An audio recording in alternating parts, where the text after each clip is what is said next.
I don't really think work-life balance is a real thing for a founder. I think like work is your life. Look, there's more to life than business. Who says like just wake up and work? Like stop reading all this bullshit that scaled to 50 million in revenue in 5 months. Because my belief is that you should not raise money to solve problems. You should raise money to double down on solutions. Meet Ben, the co-founder of Platter, a theme and app bundle for Shopify brands to boost conversion rate, AOV, and site speed. Ben went from quitting corporate to growing a 7-figure company in under 2 years, working with brands like Bleacher Report, Cage Supplements, and Unilever. In this episode, we dive into the do's and don'ts of website design for D2C success, the correlation between health and fitness and business, how he manages a content output machine with less than 2 hours a week worth of work, and much, much more. Welcome to episode 72 of New Money Talks. Nice. On the money, you got it. He's a natural. He does it all day. We got Ben Sharf, founder of Platter.co, which is a theme and an app bundle for D2C brands to make their conversion rate skyrocket, their website speed increase, the AOV go up, the whole 9 yards. We'll get into it. Damn, Colin's making that right This guy on my sales calls.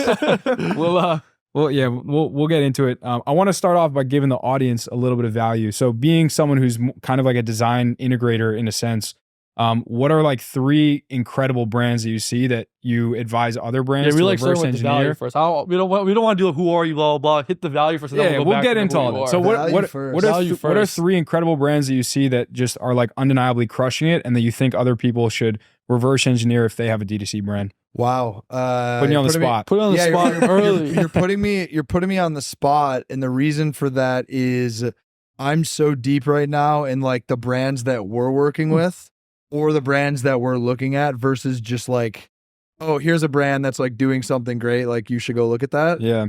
So you just want 3 general D2C brands? 3 brands specifically that have a good web front, a good flow, good like customer funnel. All right. One that I'll give a shout out to is Hush. Okay. Shout out Aaron. My homie Aaron. But they know what they're doing. For sure. They have a fantastic website. I think something that they do really well is distilling down a complicated like funnel, right? They have so many different products and accessories and like ways to package things. Yeah. To be able to provide the information needed to make a purchase in a way that's like digestible without overwhelming, they do a very good job of that. I'm going to also shout out 2 brands that we work with because I'm biased, but I love their websites. For sure. One is House of Macadamias. What do they do? It is, they basically make a bunch of products out of macadamia nuts. That's pretty sick. It's interesting because you see brands doing that with all different types of nuts, but no one did that one. And he's got like this whole infrastructure back in South Africa. They crush it.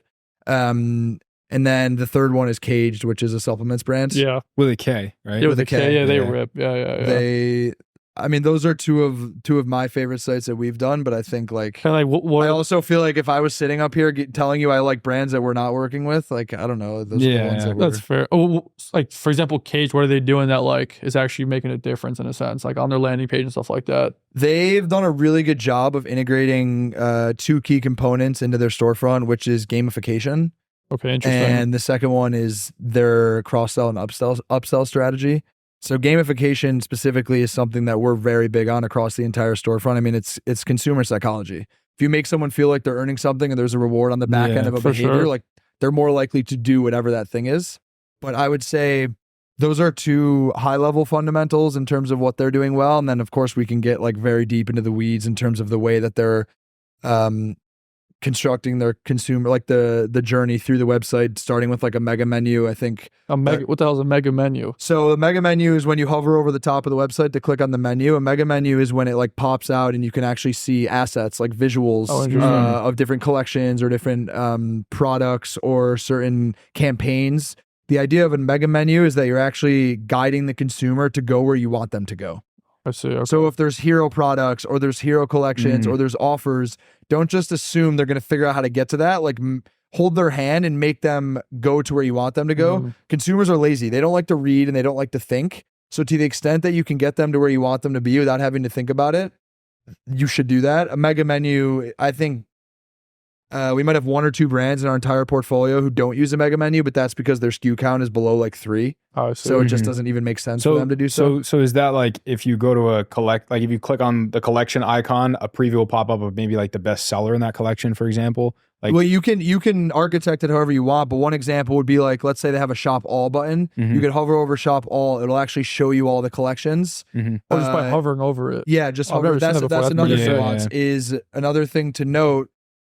Not all the time, but I would say majority of the time, if you can reduce the number of clicks it takes for a consumer to make a purchase, Okay. you're going to see an increase in That makes conversion sense. because you're Yeah, reducing friction. yeah. That is one thing that so many brands do that gets on my nerves is they force you to click to see a menu item at the top. A hover is better because you don't have to click. And if they don't want it, they'll hover off of it, but make it easier to give them what they want versus making it harder. Interesting. So you're saying by hovering, it'll pop up, so they don't have to actually click and go to the next page and load a page and et cetera. Yeah. That's So smart. what we are, like our philosophy and the way that we offer value to brands is like, if I give you 100 different nuanced changes like that one, Yeah. a bunch of incremental changes will result in some sort of substantial improvement on the back end of it. Sure. So, and all this happens within the Platter platform in a sense, or the app? It's within, a lot of it is within the theme and the architecture. So our theme product has 35 app categories of functionality built natively into it. I think to take a step back, like the premise of the business is that a lot of apps in the ecosystem are features, not products. And so brand owners get stuck with too many apps, too many support teams, and a slower website because of it. Yeah. And so what we've done is natively built a lot of that functionality into one solution to unify your support teams, your app stack, and your costs. And then the second piece of that is we layer in best practices around CRO. So telling you how to design your website to increase your AOV and conversion, so I can actually quantify making you money and saving you money at the same time. For sure. Well, it's funny because like Moise Ali talked about this once. He was like, there should just be like a factory in India that just pumps out like $10 versions of all these apps in a sense. Because like literally, if you think about it, like, I don't know, Yotpo, for example, it's literally a feature. It's like reviews. It's nothing more than that, you know? So like rather than spending $1,000 a month on that, it should be like a $10 app. But you guys in a sense are bundling all 30 apps together and be like, look, it's a full platform that does all these things. You need one app in a sense, one theme, and it does all these things, you know? One, I would say the main insight that gave us conviction to go this path, because a lot of times the pushback you would get from people, whether it's like an investor or even a brand founder, is a master of all is a master of none. So if you're trying to boil the ocean, you're never going to be really good at something. But the insight that gave us the conviction to go this path is the drop off in terms of utility after the core functionality in a lot of these apps is so substantial that merchants don't care about the last 20%, which typically tends to be like all the sophisticated bells and whistles, like, oh, we're using AI now, so we're going to triple your price. It's like, if you're just giving me a card drawer and it actually slides out, or I can just do a discount, that's all I want. I don't need to pay $300 a month for you to like surface some, fancy functionality as long as I know the core thing works. So what I mean by that is if we can build 30 features that are at parity with the core functionality, maybe don't have all the bells and whistles on top of each one. In the end, a merchant actually finds that more valuable for what they're looking for, because now they're only interfacing with one support team and paying one monthly expense instead of having this fragmentation across 20, 30 apps. Literally. And then like you also don't know, like one thing that happens when you add all these apps, you can like screw up your store move that too. up, by the way. Just no, I know. This is too full. No, you're good. Don't tighten it, or How do you tighten this thing? Yeah, that guy right there. Bro. Yeah, it doesn't turn. It does. You just got to use your muscles. Oh, I see. I don't want to break it. he's not a big active gym goer. I'm not a big gym goer. But we know that you Let's are. see. We know you're a big runner too.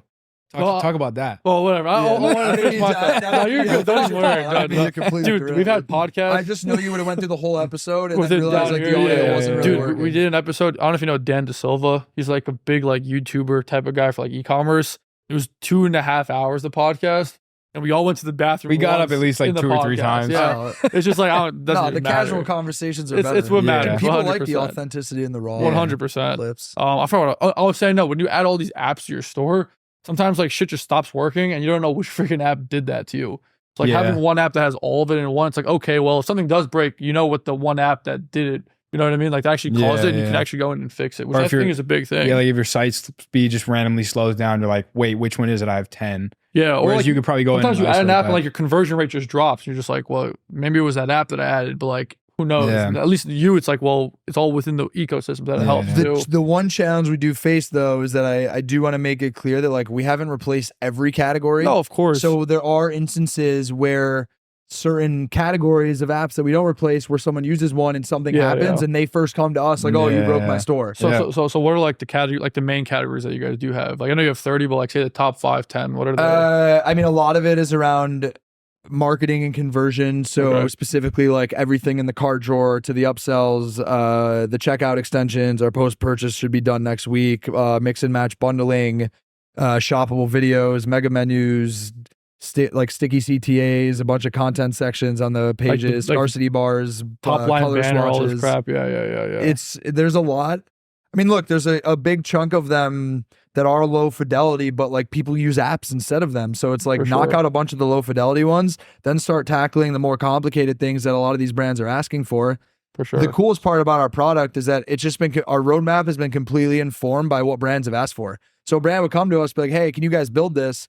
In some instances, like we would build it for them because like some brands have us on retainer, but we realize it's such a valuable feature that we could just roll it into the core product. Yeah. And like, what features did you start with? Like, what were like the first, say, 3, 4, 5 of them? I mean, the first thing we did was like built a theme that it was just like a nice V1 was like bare bones of like you have a theme that can actually power a store where you can have enough content sections. The theme Debutify? Yeah, is it like similar to like it was like in the beginning it was like similar to Debutify type of thing? Yeah, there's similarities. I think the difference right now at least is that I don't know of any other themes that are using an app to like power additional functionality specifically in conjunction with the theme. Got it. Because you can't use I mean you can, but like I don't know if we have any brands who use the theme and not the app because you don't pay, like it's one bundle. So you're getting both of them, so you might as well use the functionality. That makes sense. Yeah.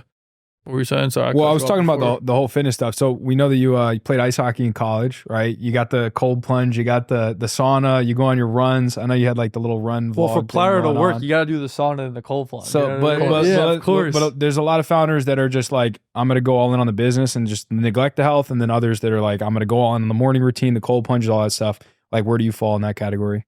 I mean, I think I'm someone who lives, like, I don't really think work-life balance is a real thing for a founder. I think like work is your life. So for me, I approach my weeks as 7-day weeks, not like Monday through Friday. And I think that you basically just have the option of like, how do you want to spend whatever amount of time you're devoting away from your business? You know, some people choose to go out and party and do whatever it might be. Like for me, my mental health and my sanity is driven by my wellness. I operate at a much higher level mentally when I'm physically feeling good. And so in a lot of ways, I feel like I actually would be a worse performer with business if I neglected the health and wellness side of me. That's the first piece of it. The second thing I'll tell you is I've done more business in the form of fitness than I have in the form of like happy hours. You would be shocked. Like one of my best referral partners that I have to date now, I met in a sauna after a run club run that I did. Huh. Who would have thought, right? Yeah. It sounds crazy, but like I think I've basically been able to find a way to just marry health and wellness and my business, especially because like I'm in the world of consumer, right? Like think about all the brand founders and the things happening. And so for me, it's very easy to just overlap the two. Like I use running as a networking thing. Like I'm talking to brand founders. I'm like, you want to go for a run? They're like, let's do it. Like doing something hard with someone is a really good way to build a bond and a relationship.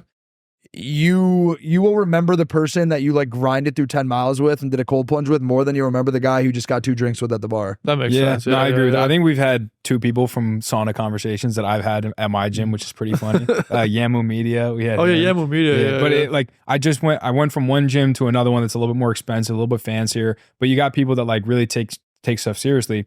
And the correlation between like business conversations you hear in the sauna versus in the other gym, it's surprisingly like so much higher. Like someone will get out of the sauna, they'll be like, hey man, like we got 2 properties closing here. The other guy's like, hey, we just closed a client there. And in the other gym, it's just like guys put on their suit and ties, getting ready to go to work. And it's funny. But like I think there is a correlation with a lot of people that more you take your health seriously and your wellness, that the better it translates in business. So I posted a tweet about this a couple days ago. I actually got a little bit of heat for it, which I like though, because I think if you're not getting any sort of pushback, then you're probably pretty boring. You're not reaching online. Enough people. Yeah, exactly. But my tweet was basically, how many people do you know who are just in really good shape, who are just completely lost in every other aspect of their life?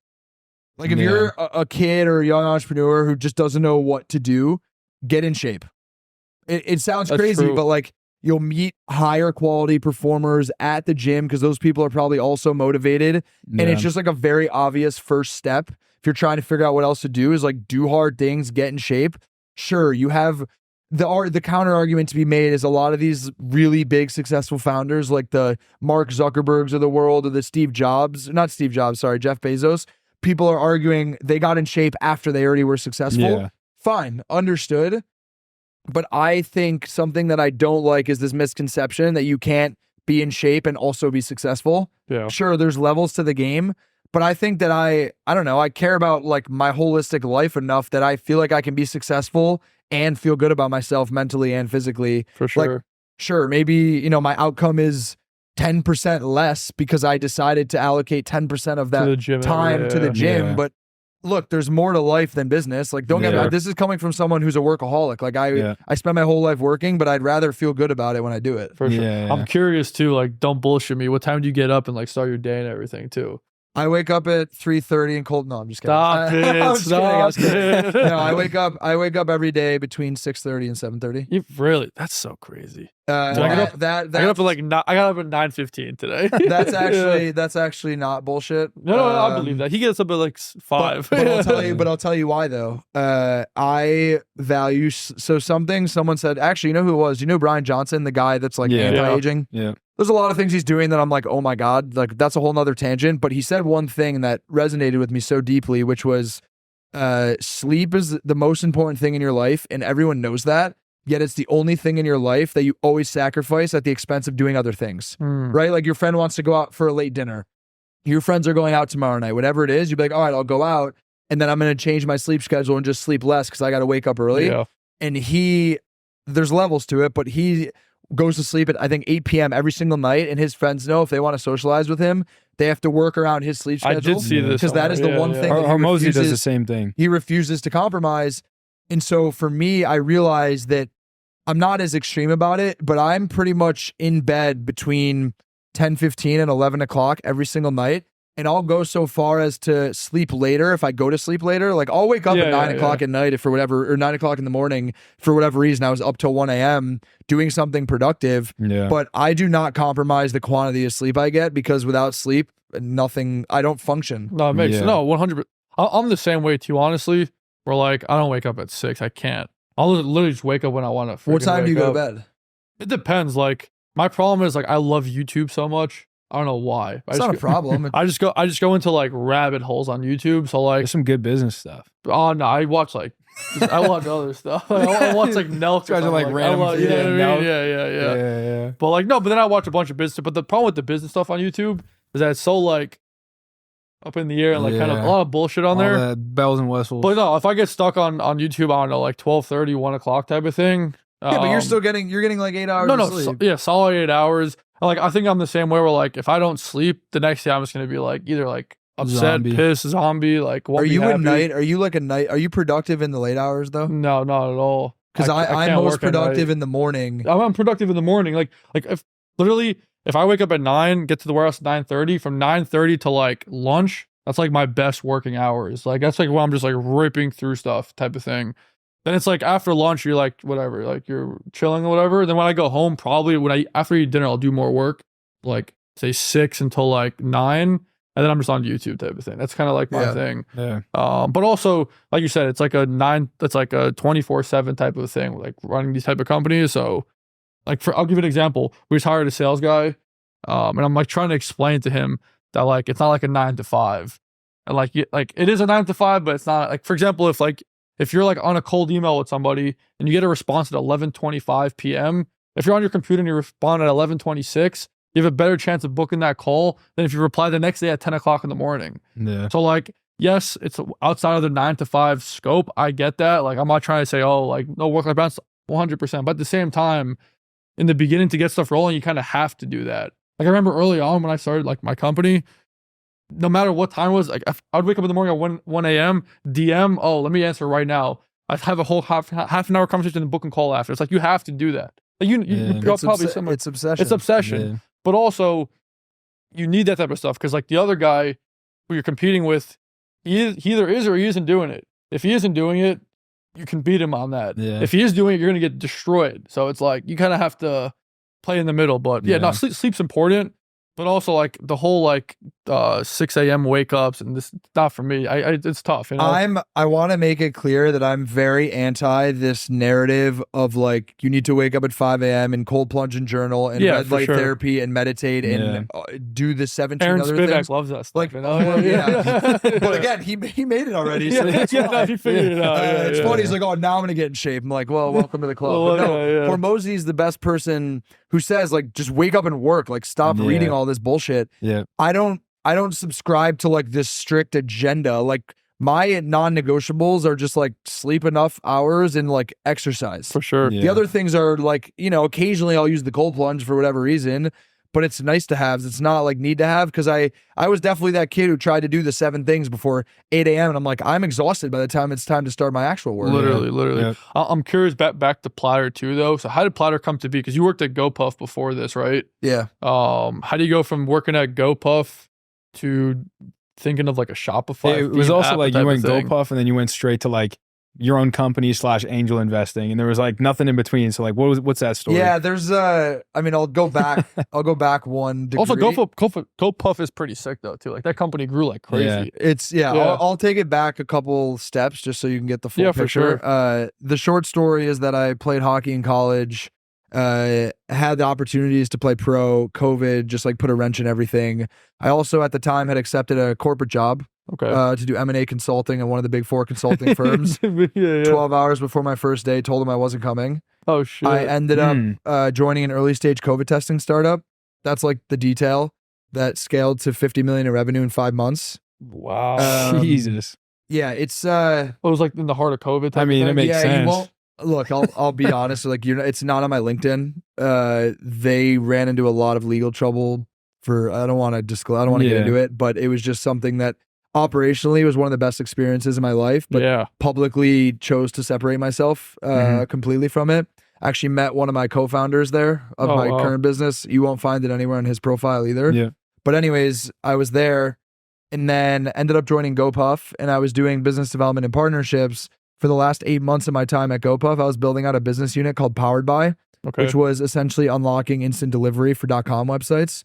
So the way that it would work is if you went to buy a case of water from Liquid Death, for example, if the SKUs in the basket were geofenced in the fulfillment center that was geofenced within the delivery address, we would surface GoPuff as an instant option via the .com. Oh shit. Which is revolutionary. Like it never been done before, because the only way that you can do that is have enough coverage across the US so enough of your customers can reap the benefits of that. And GoPuff had that. And GoPuff had that. Damn. So it's funny because people who don't know me are like, how the hell did you go from GoPuff to an e-commerce SaaS company? The caveat is that we were building a Shopify app, and I spent 8 months talking to direct-to-consumer brands in the ecosystem and all the people up and down the ladder. And so that was my first insight into like all the issues in the space. And also I'd built a ton of relationships in the space.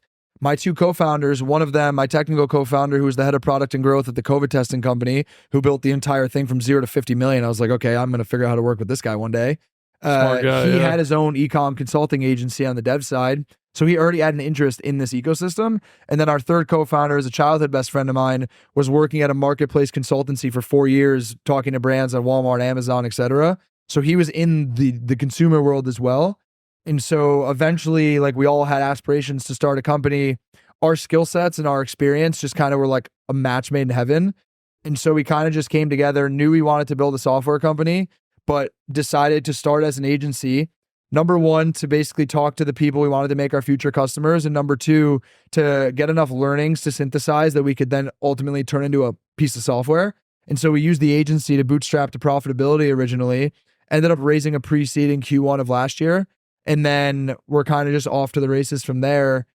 Took all those learnings from that time working with these brands to try to productize something and scale it. And I mean, we're going to be profitable this month. So like, it's going really well. That's awesome. I'm curious, why didn't you just raise a bunch of money right from the get? Why did you think to like do this agency? 'Cause I think it's a great model where like you do like kind of a cash flowing business to kind of get your feet wet and like kind of start talking to customers and then build the software with that money plus a little extra. Most people wouldn't do that, but I think that's the right way to do it. Why didn't you just go the other way of raise like, I don't know, $2, $3, $4 million seed round and call it a day? Because my belief is that you should not raise money to solve problems. You should raise money to double down on solutions. Yeah, that's a good freaking answer right there. That's a clip. It's a nice short. That's a clip. And so for us, like, I don't want to get on the venture hamster wheel and then just be chasing this timeline without actually having product market fit, because then you have to go back out, raise more, and tell this story. We came from a place of leverage when we raised. We're like, hey, we're profitable. We could use a little bit of money to make this thing go faster. But like, here's the deal, here's how we're operating. Don't breathe down our backs, because I'm being upfront with you now. So if you try to do this and I'm not responding the way you want me to, you can't come back to me and tell me that I deceived you. Yeah. Right. And so we were very open and upfront. We raised less than $1 million. What happens in the future remains to be seen. But we were profitable this month and we're growing really nicely. And I'm curious, like that million or like less than $1 million, would you use the money for? Like, what do you use the money for? Yeah, that was early in the early days. That was for development, right? So like when you think about hiring as a company that's either bootstrapped or doesn't have a lot of money, it's a lot easier to hire employees that you can directly attribute to revenue and dollars to the door, right? So you hire a salesperson, like they're either bringing you deals or they're not. When you have to hire core team members who are building product, who don't have that direct feedback loop, like our lead engineer who's building the product, we can't be like, oh, we signed this client because of the 40 hours he spent building this feature. That makes sense. So you need some runway to be able to build a product to sell. So it was kind of like building a plane and flying it, where we had like a half-baked product because we had clients who were paying us retainers as like an agency, while we were simultaneously continuing to improve the product till it was at a point where now someone could buy it and use it and it actually works. For sure. And you're like, holy shit, that's kind of cool. Yeah. And I'm curious, like, I'm not curious, but people probably watching are curious, like, how'd you get your first few customers too? Like, what'd you do to get them? It was all relationships. I always say that my superpower is my network. For sure. And I value it extremely. And for me, like, I think a lot of the relationships I had from GoPuff coming into this world, and then my other co-founder who came from the sales side of brands as well, we had enough brands in our network where we were able to get a couple who were just willing to like blindly take a bet on us. That makes sense. And look, in the end, we lost a ton of money on like our first couple customers. Like we charge them X and end up probably spending triple just to like do the job. But we were scrappy, right? Like the other answer to your question about why don't you just go raise money, like that's the easier thing to do, is to raise money to throw money at problems. In the short term. It's the easier thing to do, to raise the money to throw money at problems, because then you're not, I don't think I made $1 for like the first 15 months of building this company. And I was okay with that. And my co-founders were also. And so the fact that we had that buy-in, we knew that on the back end of it, if we can just like cross the chasm or, get over that hump, we're now controlling our own destiny to some degree. And at this point, it's like you're sitting on this profitable engine where you can take all the profits, which is essentially house money, and just now start making bigger bets to see if there's something that's just going to like take off. Definitely. No, I think it's really interesting. Like the Shopify ecosystem, the Shopify ecosystem is really interesting, where like you can build big businesses on it. Like for example, Recharge, massive business, Klaviyo, massive business, like even like SendLane, for example, coming up, like big business. And like the market is just so freaking big. Like there's millions of Shopify stores. Like coming into a spot like you, were like, you're pretty much like a Swiss Army knife for all these Shopify stores. It's a great place to be. You know what I mean? Yeah. It's a math equation. Yeah, literally. Like the ecosystem is massive. I always am curious to know, like, will there be another Klaviyo? Like, to have a company that basically went from idea to IPO via the Shopify ecosystem is insane. You have a lot of other players that are swinging up there. You have like the Oppos and the SendLanes, and there's other ones. Yeah. It remains to be seen. There's no denying the fact that the macro conditions today are not conducive to it, but it's cyclical. Like eventually it will change and they will have to capitalize. Have you ever thought of that though, that like you're building this whole business on this ecosystem, that like, or like even just on this platform, like that is a risk, is it not? 100%. Dependency risk is a real thing. I think there's two pieces to it. The first one is that because we do fundamentally have like an agency arm within our business, like I don't think agencies will ever go out of business hypothetically, because our process and our tool allow us to do things cheaper and more efficient. So like there will always be a need for that. I think there's the obvious dependency risk in the long run, just based on like what Shopify does with their own product roadmap. But I spent more time answering that question for myself before we even started this business. Like one of our first investors had a 9-figure exit in the Shopify ecosystem. Do you know the company Privy? Yeah, Privy. Ben Jamawi. Sold it to Attentive. Yeah, wow. So spent a lot of time talking to him. Another friend of mine. Privy sold for $100 million. Yeah, they're the 9 figures. Another friend of mine was part of the group that was the largest public equity shareholder of Shopify for a long time. So like I pitched my thesis to him, which probably won't go into too much detail on that here, but he was like, that checks out. So I have enough conviction that like, there's not really that, if you look historically, there's not that many businesses that failed solely because Shopify did the thing that they did. Like great example would be subscriptions. Yeah, when they Shopify rolled out a subscription, but like that didn't put Stay AI and Skio and Smarter out of business. Yeah. If anything, they would argue that it just validated what they're doing. That's true. Yeah, because Shopify now obviously cares They want us about to this copy piece of it. business. Exactly. Yeah. And Shopify's proven that they'll never be able to be the category leader at every single vertical if there's companies that are hyper specific on that one thing. Yeah. Shopify does a lot of things. They don't just build like very niche tools for an e-commerce store. For sure. What other questions do we have? We have a whole list of questions. I want to so want to get through them. Given that you've seen a ton of different brands, you've probably seen the good, the bad, the ugly. If you were going back to like your 18-year-old shoes and you knew this whole internet marketing game and you're like, there's kind of two routes. There's like the ecom, and it's in the D2C space, right? Do I want to build a D2C brand or do I want to build a D2C brand enablement company, right? Like we have enablement companies, 3PL agency.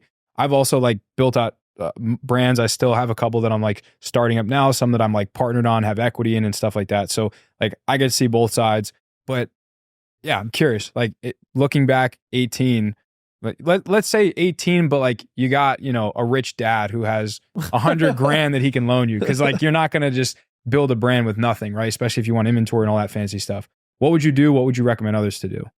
I think the first thing to understand is that the grass is always greener on the other side. 100%. Every brand founder wants to be a SaaS founder, and every SaaS founder is like, why didn't I start a brand? Yeah, literally. And so I think knowing that you have to be honest with yourself on like, what's your goal? Like, what do you, what do you get excited by? Like, what are you good at? And because I think the skill set, there's people who can build a brand and a software, like many people have done it. But I think as an 18-year-old, hypothetically, you kind of are doing one or the other when you're first starting out. Yeah. I think it's understanding like where does your interest lie and like what is your end goal? Because the fundamental difference between the two is one is B2B and one is B2C. I would say mostly. Yeah. The way that you build a brand or a company to sell B2B versus B2C is so different. I personally think B2B is easier because consumers have the attention span of a squirrel, right? So like building consumer brands, like the attention economy, it just becomes even more challenging when you introduce like TikTok and Instagram and all these tools. With B2B, it's very black and white.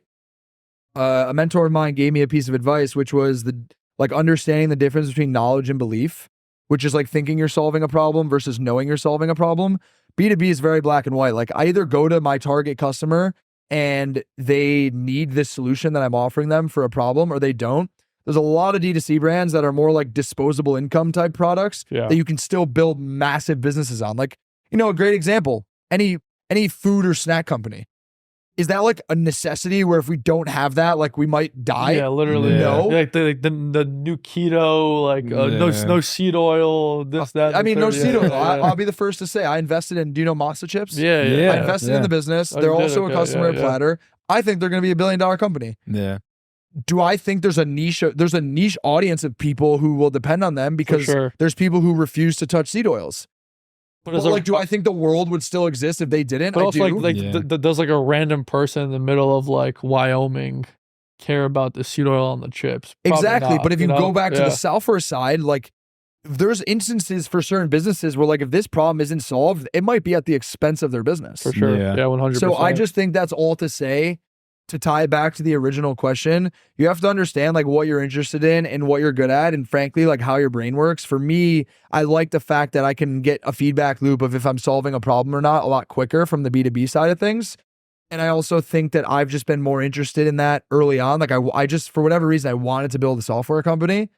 And I think that on the consumer brand side of things now, I know that you need distribution to do it well, or at least to have like a head like start. Some following or something. Exactly. Like I don't think I would have started a consumer brand if I had no audience, but like put me in the shoes of any of these creators who have millions of followers across platforms. You're stupid not to start something, because it doesn't need to be $1 billion outcome to have some sort of successful outcome. For sure. 100%. No, I think it makes sense. I think a lot of like youngish, like people under the age of 30 are always thinking through these questions. It's like, hey, where do I start? How do I start? do I get a job first? Do I not get a job first? Honestly, I think in your case, getting a job out of school and like doing entrepreneurship a little later is probably the best thing that happened to you in a sense. Like, I don't know if you agree with that, but since like the network you built and like the experience, like GoPuff and like the other thing you did to 50 million, that's big stuff that you're not going to get if you just started your own company from day one. That was very much, though, I was fortunate because the COVID testing situation was I was basically building a company within a company on someone else's dime. Like, I built my own team of 60 people within the business, but they were paying me to do it. So it wasn't your traditional job where like I could have gone to my corporate job where it's like, oh, go through this 2-year training program of checking boxes and formatting slides on a pitch deck. Yeah. I was still very much being an entrepreneur, like having to solve problems and get in the weeds, but I wasn't doing it as the backdrop. So like in a way I was hedged from that regard, but without a doubt, getting that experience in an entrepreneurial environment is definitely what allowed me to be able to do what I'm doing right now.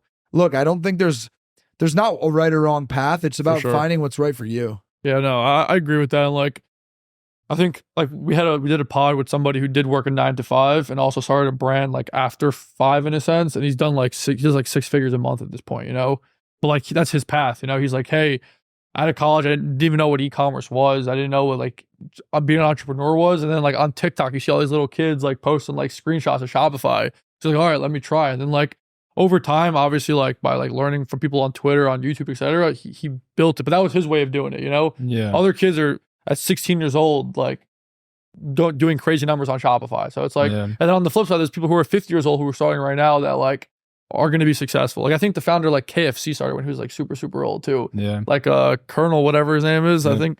Yeah, he started when he was like in his 50s. Gary Vee is the biggest advocate around that. Where, really? like, he got his start at 34. Because he was working for his dad. Yeah, and he always says like, stop thinking that you're running out of time. Like you're always figuring it out. You're always young. It's just comparison is always the thing that will mess you up mentally. Yeah. But you know, because when you're 25, you're 26, whatever. When you surround yourself with very successful people between the ages of 25 to 32, for sure, you're surrounding yourself with the top 1%. And all because you're not there today doesn't mean you should get down on yourself and feel like you're just a failure. Because if you take a step back and look at what the other 99% in your age bracket or your group is doing, like you guys are crushing it. Which is dangerous to do. I hate looking at that 99% because then it makes you think you're doing well. Yeah, I mean that's a great approach to like keep yourself humble, but I think it's more so just to not constantly feel like you're a failure. Of course, you need to stay humble and continue to outwork the person next to you, but just know that like good things take time. For sure. Yeah. Speaking of Gary Vee, you put out a ton of content, a lot of tweets, a lot of videos. You got the podcast. He's good at this because that was one of the questions on the list. He transitioned right into there. Oh yeah. How do you juggle it all, like time management wise, structurally, and also like team infrastructure, because you need people to be able to manage something like that. I asked Ron this, like, are you literally just on your phone on like Twitter and LinkedIn all day posting this stuff? You like schedule this out? Someone like writing, like, how the hell do you guys do this stuff? Like, I'm very curious because I know he doesn't really do that much of it. Yeah, if I told you how much time I spent on social media, you would fall over. Really? So you're just on your phone on it all day? No, the opposite. Oh, on your computer? No, I'm not really on social media that much. So how do you get all this stuff out? I spent a full year like building out a process and an engine that was scalable to allow me to put out content while being able to build a company. Oh shit. I mean, I'm doing that right now, to be fair. And I'm like, I'm close because we took what we did for the podcast for the last year and got that down to where we don't have to work much on it. And I took the best people from that team, maybe like 1 or 2 more people, and am now doing that in-house for some of my stuff. Spending a lot of time. That's no, the thing that I will say is that all of the content is original and it's all my perspectives and my views, but there's a lot of pieces that go into the puzzle that people don't even think about. You know, for example, like I'll just use my podcast as an anecdote. From the moment that it's now here, let me preface this that like I did more work and spent more money making stupid mistakes for 12 months to be able to get to this point. But with the podcast, for example, Adrian and I, outside of the act of sitting down and talking to customers, I would probably say right now, I probably spend anywhere from like 1 to 2 hours a month on the podcast. Like from the second we film to the second the producer offloads it to a Dropbox, to our editors taking it and clipping it, to that getting repurposed and distributed across socials, like that is all set up now. For sure. The only thing that we do, which is the only thing I care about, is like QAing anything that's going out that I'm a representation of, For sure. and making sure that all the content I'm putting out is actually like my thoughts, right? Like there's a system for a lot of the content that's being distributed, but there's also random things that like I still will go on Twitter and LinkedIn. Like if I have a thought, I'll just post it. Yeah, 100%. But that's additive to like my focus was optimizing what is the minimum amount of content that I want to be putting out, and anything I do on top of that is just additive. Plus, Is a plus. Yeah, But I do weekly brainstorm sessions where I basically sit there on a Zoom and just throw shit at the wall for an hour, transcribe that, take that, put that into socials. And then I have the clips that are coming from like the podcast and things to that effect. And then I'm also doing a lot of different content initiatives with my head of growth for Platter, because I have a studio in my living room. Like the best person to look at who's crushed it is Adam Robinson with retention. Yeah, he's a like killer. just with video content. With it, yeah. And so I was very adamant with my head of growth. I'm like, if we have a studio, we need to be putting out video content. Like we have to. And so we've tinkered with a couple different ideas. I haven't been super consistent on some of them just because we've been doing a lot of operational stuff. But like I started a series called Storefront Teardowns where I would just like walk through stores and like give my feedback. We did another thing called like the One Thing series where every video was like one piece of advice to like improve your store. We're tinkering with things because we have the setup, we have the team, we have the infrastructure. But I would say that I've been someone who's more so optimized for consistency and not virality. Like it's easy for you guys to sit here and be like, oh, you put out a bunch of content because you invited me on your podcast and did your research. But like, I only have 1,500 followers on Twitter. Like I have 3,000 on LinkedIn. I don't really have an audience. For sure. I have a very, very hyper-focused audience. And in terms of the people I want, it's fantastic. But it's not like I have, millions of followers or anything. No, for sure. Adam Robinson's a great one that you talked about too, because he like blew up with like video, and also like all his LinkedIn posts are just like insane. Like he like preaches this whole playbook now of like founders should just like be kind of like top of the funnel for like their whole entire business, and like B2B sales is dead, whatever the hell he says now. Founder-led marketing. Yeah, yeah, exactly. I think it definitely is interesting. People have been doing it for a very long time. Obviously, like there's new ways of doing it on like LinkedIn, Twitter, and like etc. But it's cool that you're actually doing it. You built a whole system behind it to kind of like do it, because like that's the thing. This shit takes so much time. Yeah. Like, people don't believe it. Like you watching this right now, like literally this video takes another like 10 people after us to get this live. You know what I mean? And then it still like doesn't get on time. There's always something that breaks. It's like nonstop. The only way to empathize and truly understand what a creator goes through is to try doing it yourself. Oh, it's a mess. Dude, I started a YouTube channel. Okay. Like that right there. We did a 131-mile run from Montauk to Times Square, and I had 21 brand sponsors. That's it. Yeah, that was the that's pretty sick. We had 21 brand sponsors, and 3 or 4 of those are now customers of Platter. But like my fun fact is that I got Nike to sponsor my first piece of content that I ever put out into the world. Wow. But the reason I'm telling you this is the only reason we were able to pull that off is because I was so naive to what it actually took to create content. Yeah. Stupid question. How the hell did you get Nike to sponsor this thing? You can watch the video. Oh man. No, we did a behind the scenes video. You'll go down your YouTube rabbit hole. I'll send it to you. And AG1 too. I see it up there. Yeah. That's sick. Oh, that's wow. pretty dope. I got a tactical question. Did you want to do something? Ask something? No, go. Tactical question. I'm just blown away at that. Like, yeah, there's pretty crazy. For everyone doesn't know, there's like a big picture up there with whatever. We'll talk maybe about we'll it. pop it up on the screen. Yeah, pop it up. if you want. So tactical question on like landing page design and structure. How important do you think site speed is to advertising CPMs and overall performance, but most specifically CPMs? I think there's a lot of brands and a lot of people who over-index on site speed when they don't actually drive enough traffic to their storefront. Facts. That's funny. That's real. Like I had someone message me yesterday. Like there's a company in the space that I'm sure you guys are familiar with, but someone messaged me and asked me, like, what do you think about this? And I was like, the fact that you're thinking about your site speed, you guys are pre-launch. Like why are you you're just thinking about that because you have previous experience working with other brands, and so you know that like site speed is a buzzword to be thinking about. Yeah. And so all of a sudden you have 100 visitors a week. I was like, dude, you have 150 things that you should do before that's the thing. I will say though, as you start to move up the ladder in terms of site visits and just impressions, that's when it starts to make more sense to make like every single incremental improvement you can to give yourself the best chance to win. Because objectively, sites, like there's studies and data that show that a faster site will convert better. Yeah. Right. Like if you're on an outdated device with like bad service and you're just like stuck and everything's loading because they don't have optimal like site infrastructure and they have unused JavaScript and they have a lot of apps. Like, you know, we can go into all this nerdy jargon. A lot of people will just be like, this is stupid. Like they'll click off, I'll do it later, and they just never go back to do it. Yeah. So like it does matter, but I always say like don't worry about site speed until you're doing enough. Well, what would you say is enough to start caring about this type of things? I don't even want to throw it. No, I'm gonna play diplomatic here and not throw out a number, because there'll be someone who's listening who's like, that's not right, I disagree. Like I don't have the magic number for you. Like 50, 100,000 visitors. It's more just like a rule of thumb in my opinion, where like if your conversion isn't working and you're not really doing that many visits and the first thing you're looking at is your site speed, you're probably missing something bigger.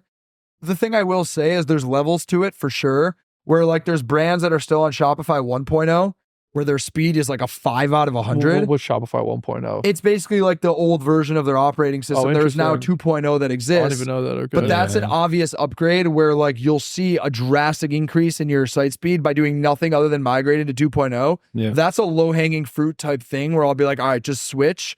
But that doesn't mean shift your core focus to everything else. It's like a low-hanging fruit way to do so. For sure. But in terms of like your nuance question around it, I really think there's way too many brands that are in the conversation around site speed that shouldn't be. Well, I feel like it comes back to like a lot of brands in like the D2C ecosystem. They care so much about everything that doesn't matter other than the sales in the beginning, for at least. Like there's a lot of like pre-launch brands that are like, oh, I need this to be perfect, this to be perfect, this to be perfect. It's like, hey, well, get some sales first, get some customers, and then you can start tweaking stuff. Like some of the best brands probably start with like a single landing page and like a crappy image. You know what I mean? Yeah. And then like, for example, like Native deodorant. That's like probably a good best example in the world. Native COS, like the domain or whatever. Like, what does it mean? It means absolutely nothing because he wanted a $12 domain. You know what I mean? Like, is it supposed to be like cosmetics or something? No, no, it means nothing. Like literally COS, you just got it because it was $12. Yeah. But you just focus on getting like early customers, early sales, and then optimizing everything else later on. I'll tell you the issue why that happens. And actually, have you read the book The Psychology of Money? No, I have. Have you? I got it in my closet. Haven't read it yet. There you go. Okay. Very interesting book. There's one anecdote from there that's relevant to this conversation, and they talk about how people will turn on like the TV or take investment advice from someone else. Like, oh, this is a great stock, you should go buy it. Okay. The thing that they talk about is you don't understand that you're lacking context when you're listening to someone else. Like, are they investing disposable income? Is it out of a trust fund? Is it out of a hedge fund, a mutual fund? Like, what if someone with $1 billion is saying this is a really good stock, but it's the last $10 in your bank account? Why are you like, there's context. You should not be listening to that person. The reason I'm saying that is if you're a new brand and you're trying to replicate what $100 million brand is doing today, you're not remembering the fact that like they were also a brand that had $0 at some point also. And you can't just skip the first 7 steps of the journey. So it's great to learn from those people, to expedite your learning curve, to not make the same dumb mistakes. But don't think if you just replicate what they're doing today that you're going to get the same results. You're actually going to probably end up hurting yourself more. And the best anecdote I can give you for examples of people who've tried doing that is when you have a brand that tries to go onto a headless site like out of the gate before they're doing any amount of revenue just because they saw someone said go do headless because they're a $100 million brand. It's like, you're not that, so don't do that. Just use a basic theme like Platter. Connect Platter. Even more basic. Even use Debut or something. Dawn. We'll turn brands away if we're like, you're too small and you're not going to use the free theme. You're not going to reap the benefits of what our product offers. Like I'll be like, go use a free theme. Like get someone to buy your product first and then we can discuss if this makes sense. But if I can tell you one thing I've learned from the early days of Platter is that bad revenue is bad revenue. And someone, Chase, I don't know, I'm going to butcher his last name, like Mohani from the CMO of Heatmap. I've heard of him, yeah. He made a comment to me that resonated, which was, if you kiss ass, you're going to end up kissing ass. Which is basically like if you just bend over backwards to sign a customer and they're not in your ICP, you're going to kick yourself later because they're going to give you more headaches than anyone else will. For sure. And so we will tell a brand, like, you're not going to reap the benefits of this. It's more expensive than what you should be paying to do this. Like, go find a basic theme and get started. Literally get started for like $30 a month on Shopify. Get started with a free. Yeah, you got to learn how to crawl before you learn how to walk. Yeah, like people are literally thinking like, how do I make my store look nice before they even have like 10 sales on their store? It's like kind of crazy to me. And then they get 10 sales, but like the 10 sales were like their neighbor, their mom, and their dad. It's like, no, go find 10 random people across the country to buy your product. And it's an unfortunate like human psychology thing where naturally you're going to listen to and be attracted to the most successful people. But if those most successful people don't distill down their feedback and their recommendations For sure. to be digestible for where you're at in your journey, it just becomes like this unattainable But thing. I'd also say though, people don't get the sales piece because it's the hardest part actually to do. Like the easier parts, like make a nicer website, fix the images. So they take like, forever on it. Like yeah, that's why they take forever on it. And then like the sales piece, like, oh, we'll get to that. But that's the most important piece, and it's also the hardest piece. You know what I mean? 100% to build something that someone's gonna give you money for, like that's hard. So even like for like people listening, it's like the number one thing is like sales. Like Mark Cuban says, sales cures all. Like that's like actually the truth. You know what I mean? All the rest of it, you can like go back and like connect again to something like Platter and just fucking make it nice easily. You know what I mean? It's not hard. That's the easier part. The harder part is how do you find a random stranger to pay XYZ money for your product, you know? And I feel people don't think about anything like, a lot of people don't think about it like that when like they should. They think about all the bells and whistles, the whole, like, yeah, that frustrates me in the Shopify ecosystem a lot, but it is what it is. It's on both sides though. It's on the brand side and the SaaS side. Our philosophy for hiring now is that if something breaks because we have too many customers or too much revenue from that thing, like we hire. Like we just hired another engineer because our engineering team was so backlogged. It's like, okay, we'll give you another one because like we got to that point. For sure. Like we don't like hire someone and then create fake problems for them to go solve. That's true. Yeah, like overhire. But but go back to that, like if you had raised $5 million from the start, you would have hired like 15 people from the get with nothing to do all day. So then it's just like, well, why is everyone here? You know, like we're building random stuff. You know what I mean? Like, but also no one wants it. At least now you're like, well, people want this. People are paying for it. It's breaking. Breaking is good. If something's breaking, like if your Shopify site goes down, that's probably a really good thing. 'Cause that means you have so much traffic on that goddamn site that it is down. You know, it's like it's a good and bad thing, but you're learning. You know. I also think there is definitely nuance to that in the sense that there are certain businesses that you quite literally can't build without of course. money, like a rocket, or GoPuff or Uber. Yeah. But again, it's very rare that you get first-time founders that are doing things like that. I think going the bootstrapped route or raising a small amount of money as a first-time founder teaches you a lot of fundamentals and principles about business that you have to learn the hard way. If you just go right into raising money, you never actually learn those core principles because you throw money at problems because no one forced you to try to figure it out without money. Literally, yeah. Yeah, Hormozy likes saying that when you start a business, you have some form of a deficiency. It's either like a time deficiency, it's a team and an infrastructure deficiency, it's a product deficiency. So like raising money will just help you throw things at wherever you have deficiencies to like plug in those gaps. And like you hope to God the money does something, but sometimes it doesn't do anything. And then you got to go raise more money because if you told your investors this is going to happen, you know what I mean? It's like, it's a scary cycle, you know? Oh yeah. And then, you know, I'll tell you, like I have a handful of founder friends who they'll tell me the unfiltered truth of like, there's people that I know that you guys also know who've raised a lot of money who are like, we have no idea like what our product is actually going to be. We just are going to continue to tell this story to like keep raising money until we figure it out. Yeah. And I'm like, you're in the game now. Yeah. You're literally in the game, but like, you're in. Like the problem you fall into is like there's no end game to that. It's like you kind of just like are. Actually, I have two good buddies I went to college with. If they're watching, they know exactly who they are. I helped them raise the seed round, and the investor knows exactly who he is too. It doesn't really matter. They are too, yeah. They blew $1 million off of it. They were in the Web3 crypto space. That's where they were pretty much building like Stripe or Plaid, but for crypto. That was like the whole idea. Blew through like $1 million, and like now they have $1 million left. And rather than being like, hey, like let's just try something else, you have $1 million is a shit ton of money. It's not like it's nothing to like. That's like what 8 engineers, 10 engineers. That's a lot of money. You can do a lot with that for a whole year, you know. Rather than like build something else, they're like, you know, like we'll just like live off of this. I'm like, dude, you're crazy. You know what I mean? Like you're crazy. But like people do that. Like they're just like paying themselves fat salaries. No, not even like whatever. It pays for like their expenses, their rents, like their Miami trip, like you know what I mean, like stuff like that. And like obviously like they're building shit on the side, like whatever they're trying. But also it's like you're only young once. You never know if you can ever raise $1 million again. Might as well use the money and like just try something else. Like I told him, start a freaking e-commerce company. Who cares? No e-com brand has $1 million to start. Just like start something or start like a Shopify app, like anything. Like, but like it's kind of crazy because sometimes you raise this money, you get so comfortable with it, you can like just pay for anything and it kind of just works. And then when the actual business piece doesn't work, people are just like stuck. You know what I mean? So I even tell these guys, I'm like, guys, like literally, it's crazy, but at least like you have a business with real customers, paying customers, a business that's breaking. If the business is breaking, that means you're doing something good. That means that like literally you're getting pushed to the limit of whatever the hell you build. Now you have to go build more to like kind of exceed that limit, you know? So it's the truth. But like the raising money is great when someone's in your position where it's like, hey, good customers, good employees, good system, good product, and all this stuff. And now we're just trying to just like put fuel to the fire in a sense.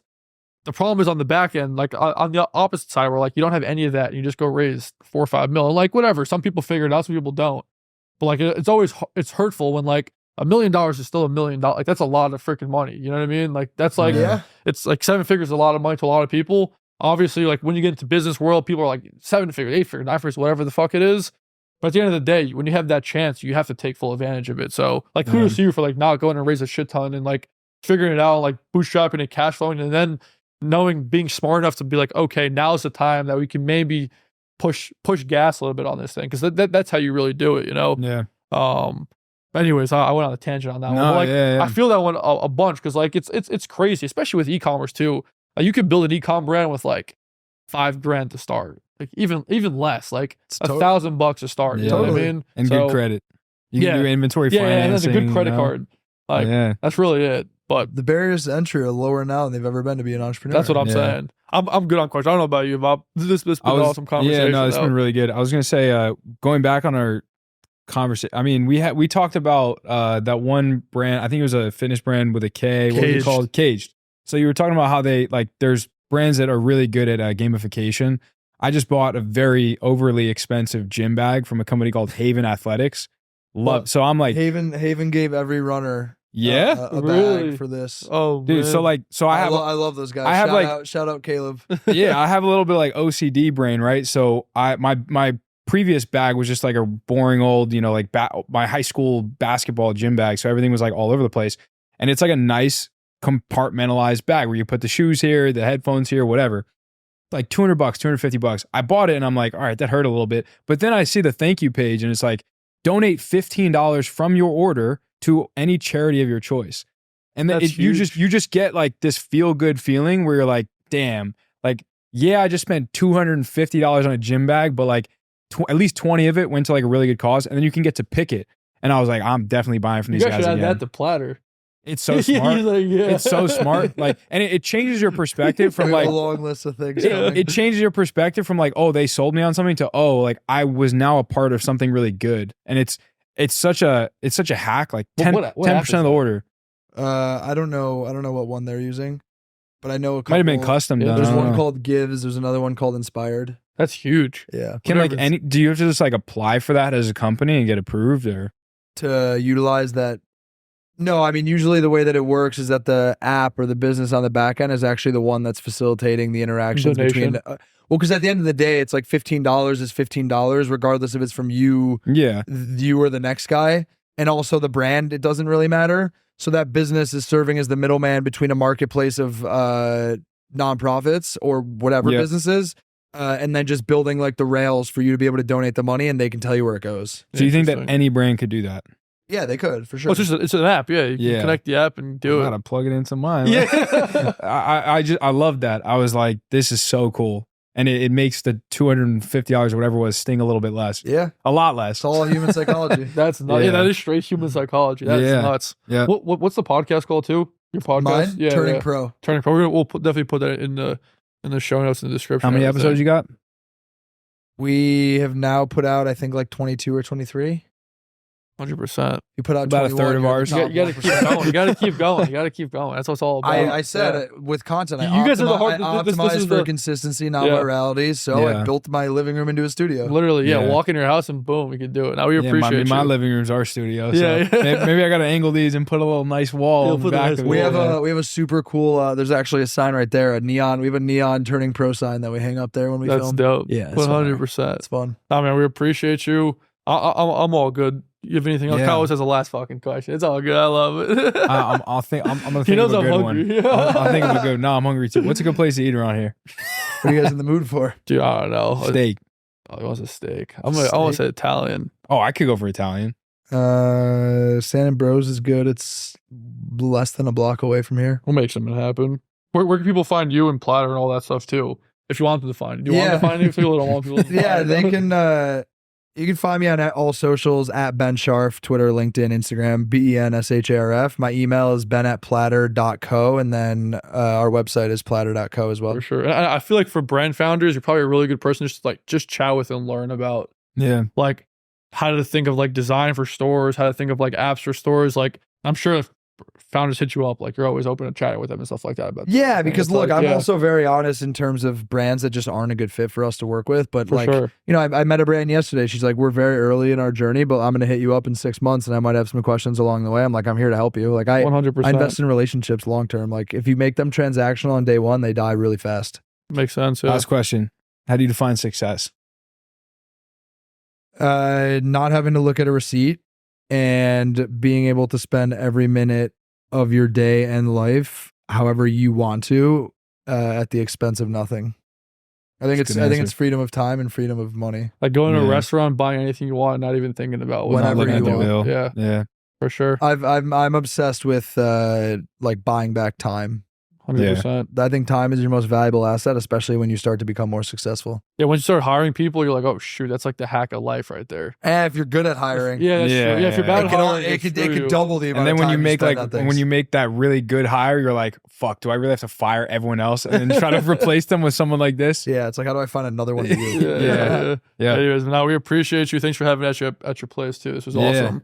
Thanks, boys. On our end, make sure you like, comment, subscribe. The whole nine. Share it. We've had a lot of love. We had a lot of random people hit us up, like email us, and be like, "Oh, I've watched a bunch of episodes." Like people have hit us up about like doing work together. So somebody's watching these, and it's sick. We're up to like I don't know, 3,200 subs on YouTube. Yeah. Wow. So, yeah.